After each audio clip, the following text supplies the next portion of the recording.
Good morning. Happy Friday. Marshy here with another video edition of the newsletter wrap-up video for my newsletter, AI versus Marshy, number 29. And this week has been a fun week, sort of a full week after a bit of a weird wonky start half week last week. And yeah, it's been good. I've been running with my boys in the pram. Some interesting projects are hitting my desk and I'm feeling pretty good because it's summer. So let's get into it. As per usual, some stuff happened in AI this week. In my last newsletter, and I might quickly see if I can call it up as well. There we go, let's go back. In my last newsletter, I talked about voice and sort of not having access. Well, that changed. And what I did this week was record a video of me essentially doing a demo of AI. So let's see if we can play this. I don't know if it's going to do the sound. Yeah, no, it's not. I think because I'm recording at the same time, I messed this up. But yeah, if you're interested, you can see me playing with ChatGPT iOS. The interesting thing is, what I think is, it doesn't handle pausing very well. So say I decide to pause and think about what I'm saying next, the voice prompt will cut over me. And there's a demo of that in the video. It does a really good job of detecting what I say. And yeah, I think it mishears things, but I'm pretty impressed, to be honest. And one of the interesting use cases I've played with at the moment is role playing. So, say I'm in customer service and want to role play working with an irate customer, thought I'd challenge myself, test my client service skills, and it did. So, I told it to role play, and it started yelling at me. It said, excuse me, I'm really upset. I bought this laptop here last week and it's already stopped working. I need it for my work and now I'm behind on projects. This is unacceptable.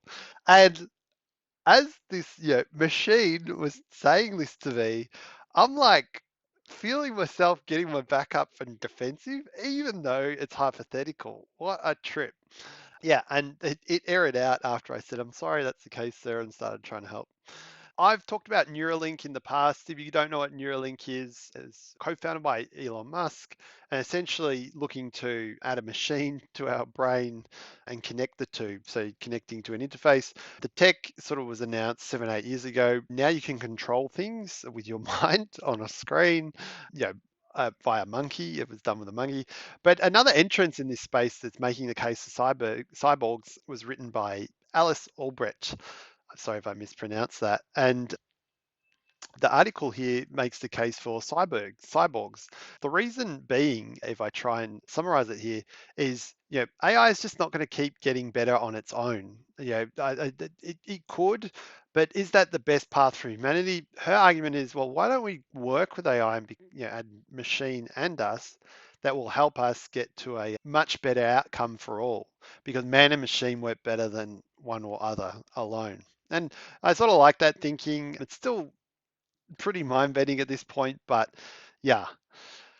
Changing gears, the other thing I covered was, what do you mean AI can't copy everything? So there's a legal case playing out by the New York Times and OpenAI, and essentially OpenAI have said, well, we could just use anything that's not copyright to train these models, but it'd be crap. It wouldn't work very well.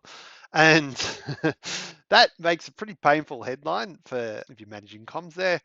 And newspapers have jumped on it. Of course they would. And I think this debate is interesting because I don't necessarily agree entirely with either side. Copyright exists for a reason. You can't just copy everyone's ideas and pass them off as your own. But then the AI camp is arguing, well, it's training it, it's not actually copying it. And I don't know enough about law or copyright to really answer confidently. The way I feel about it, though, is copyright as a legal principle still modern, like still applicable today? Like if all the information becomes easier and easier to access and it becomes, a collective pool that keeps making us better, doesn't matter then if it's collective when it comes to ideas. And yeah, philosophically, that's sort of where I see it going, but who knows? Interesting space. It could go the other way and the law comes down and we slow down progress in this vein. I don't think it will slow down progress, but just in this style. Yeah, interesting little sidebar to sort of close off on this topic is that I really love how Europe absolutely goes toe to toe with big tech in these sort of areas. They were the pioneers of GDPR protections, meaning you can't identify someone and target them, even if that's to not target them. And Mistral is a really interesting incumbent with the in AI research that's goal is to become the best and help position Europe in the world of generative AI. And if you look, I've linked to, I got it via Ben's Bytes, I'm pretty sure. The strategic memo from the founders, essentially, this is what we're thinking and how we're thinking about it. It's a really good read if you're interested in this stuff because, yeah, I just think there's going to be more coming. It's really interesting. Lastly, to finish on a fun note, I've been playing with Midjourney. I'm mucking around with Discord, a bit of a chore, but I've been playing with describing photos in ChatGPT as a text description and then moving over to Midjourney to draw. And so here's a photo of my office setup. I'm here now. It's lovely.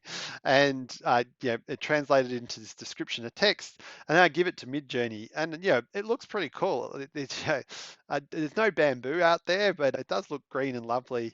And I don't know, was that a camera or a Polaroid? And is this a mic? But it does look much better than I can draw.